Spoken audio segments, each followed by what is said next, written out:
سرخط مهمترین خبرها: دادگاه عالی پرونده حمله به مفتی را شرح داد. مقامات بازداشت ایدیبک مردان یا بختری را تصدیق کردند. اتهامش چیست؟ و کمیته انداز نام قرضداران کلان را اعلام کرد.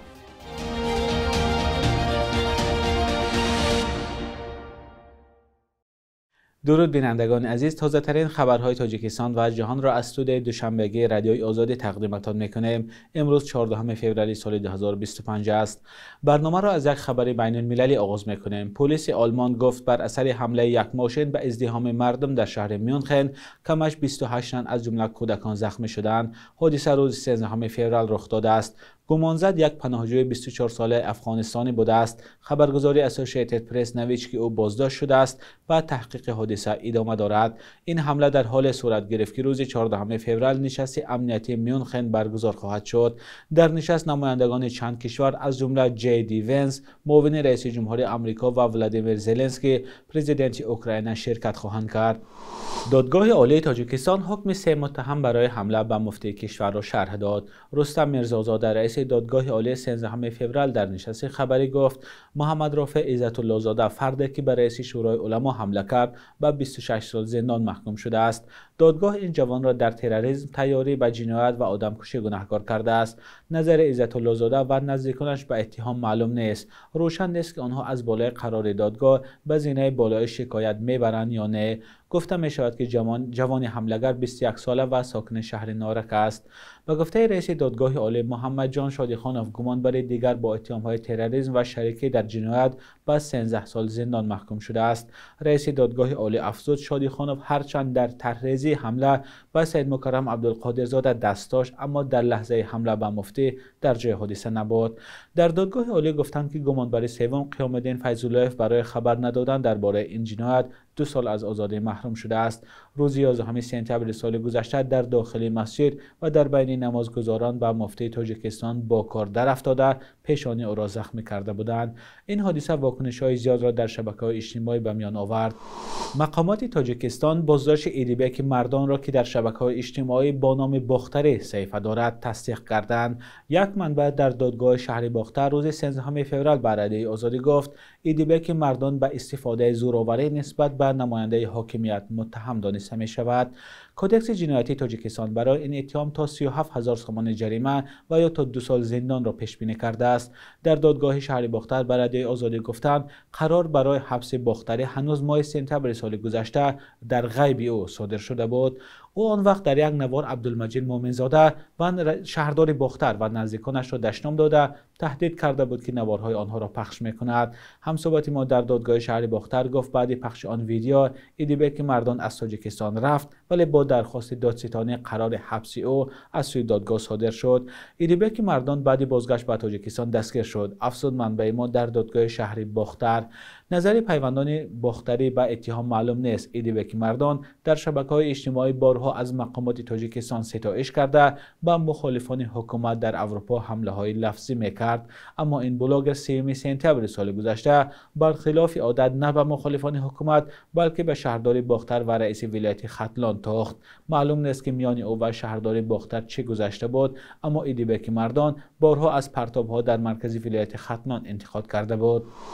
کمیته اندازی تاجیکستان روی خط کلانترین قرضدارها از مالیات را اعلام کرد. نصرت الله دولتزاده رئیس این نهاد 13 فوریه در حضور خبرنگاران گفت از همه زیاد شبکه‌های تقسیمات برق از مالیات قرضدار است و وامش به 177 میلیون سومن رسیده است. بعد از شبکه‌های تقسیمات برق کلانترین قرضدارها از انداز این کارخانه‌ها بودند.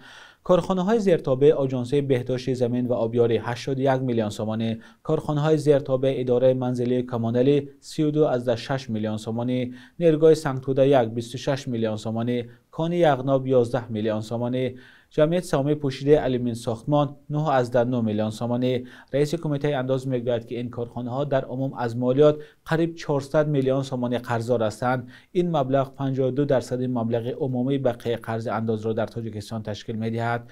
این ساحه‌ها مشکلات خود را دارند، ما کاربری می‌کنیم. افزود رئیس کمیته انداز اما مشخص نگفت چگونه کار بره. به جز سنکوده یک که مال روسیه است، دیگر قرضداران کلان از مالیات کارخانه‌های دولتی هستند. شیوه اداره کنه کارخانه‌های دولتی و با ضرر کار کردن و قرضدار شدن آنها پیشتر تنقیدهای را به میان آورده بود. قاچاقبران برای وارد کردن مال و محصولات به تاجیکستان راههای نو را پیش گرفتند. خورشید کریمزاده رئیس خدمات گمرک تاجیکستان روز 12 فوریه در نشست خبری گفت شیوه قاچاق مواد مخدر را آشکار کردند که بی سابقه می باشد. شهلای عبدالله و عبدالغنی عبدالوهاب در همین باره گزارش می‌دهند. مواد مخدر در درون سنگ، جواهرات تقسیم شده در بین مسافران هواپیما. اینها راه‌های نوی واردات دزدانه یا قاچاقی به تاجیکستانند. در این باره در نشست خدمات گمرک تاجیکستان نمونه ها آوردند. در درون سنگ‌های استیاتیتی کارکرد شده، سنگ‌های طبیعی، همین خیلی اینا جایگیر کردن که از سنگ فرق نمیکنه همیشه. هر یک سنگ طبیعی را علایده فرق کرده با بلقه شکسته، بعد میبینید که در درون همون مواد مخدر جایگیر کرده شده است.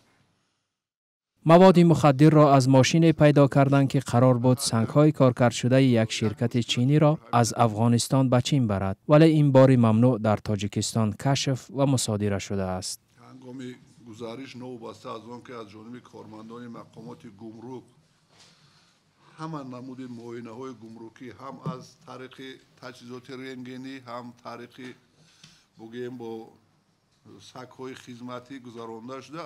در اول همین چیز آشکار کردن نشد، لیکن بعداً وقتی که یکی از автомاشین با صدمه دچار میگردد معلوم میگردد که در داخل این بار مواد بگیم مخدرات بر نمود حبال‌ها متامفتامین جایگیر شده است. کارمندان گمرک میگویند کشف واردات دزدانه مالهای زرگری به کشور نیز دشوارتر شده است. یک اصولی که ما پیگیری میکنیم دویم این از طرف تاجران در داخل طیارات تقسیم کردن همون محصولات زرگری با مسافرانی که همراهی میکنن ورا. همین حالت ها هم جای داره. بسیار وقت بسیار آشکار کردن مشکل است، چون که طبق قانونگذاری هر یک نفر حقوق دارد که مقدار معینی مثال گیم تلوره برای همچون استفاده شخصی به رسمیت دارای گمرکی وارد نماید. استفاده قاچاقبران از راه و شیوه های نو در حال روی می دهد که به اطلاع خدمات گمرک سال گذشته قریب 4,500 تلاش قانون شکنی ثبت شده است. این نشان داد نظر به سال 2023 قریب 1100 عدد زیادتر می باشد.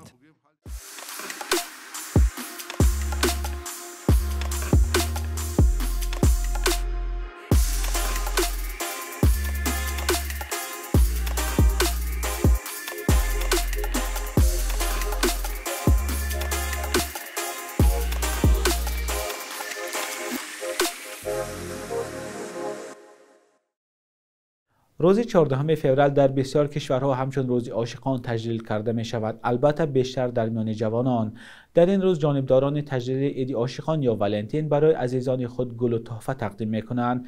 برخی ها به قید کردن این روز مخالفت کرده آن را عیدی بیگانه می حسابند. بینندگان عزیز، آیا شما 14 فوریه را همچون روز عاشقان جشن می گیرید؟ لطفا نظرتان را در زیر برنامه به ما نویسید.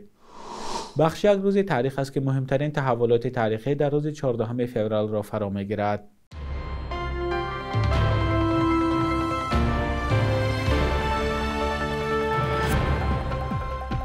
14 феврали соли 2011 дар 83 солагӣ риштаи умри таърихшиноси маъруф академик нӯмон неъматов канда шуд. ин муҳаққиқ дар як радиф бо таърихнигорони барҷастаи мисли бобоҷон ғафуров ёд мешавад ва яке аз пажӯҳишгарони муҳими аҳди сомониён ба ҳисоб меравад. яке аз охирин китобҳояш бо номи хориқаи тоҷикон ё феномен таҷиков бахшида ба 1110-солагии давлати сомониён дар соли 1999 нашр шудааст. 14 феврал дар ҷаҳон чун рӯзи ошиқон таҷлил мешавад ки чанд қарн пеш чун рӯзи ولنتین در جامعه اروپا رایج شده همکنون به کشورهای مثل تاجیکستان هم رسیده است. نظر جامعه اکثر مسلمانشین تاجیکستان به این عید یکسان نیست و اگر یک گروه تجلیل آن را یک بهانه دیگری جوانی و اظهار محبت استقبال کند، گروه دیگری آن را چون یک عید مسیحی برایش بیگانه مینامد. 14 فوریه سال 1989 زادروز تهمین نیاز و یکی از خوش‌آوازترین هنرمندان استرادای تاجیک است. نبیره شش مقام خان معروف بای محمد نیازوف سال 2008 برنده آزمون 5 звезд اینترویدینیه گردید. ختم کرده دانشگاه هنرهای زمانوی روسیه آهنگ‌های پاپ را به زبان تاجیکی، روسی، انگلیسی و هم شش مقام خانی را تجربه می‌کند. شبانه روز اخیر قرب روبل روسیه در برابر اسعار ملی سامان باز هم بالا رفته ارزش دلار آمریکایی باشد به تغییر مانده است. صبح امروز در بانک تجارتی تاجیکستان 1000 روبل روسیه تا 119 سامان ارزش دارد. 100 دلار آمریکایی باشد و 1085 سامان برابر است. قرب رسمی بانک ملی تاجیکستان برای امروز چنین تعیین شده است.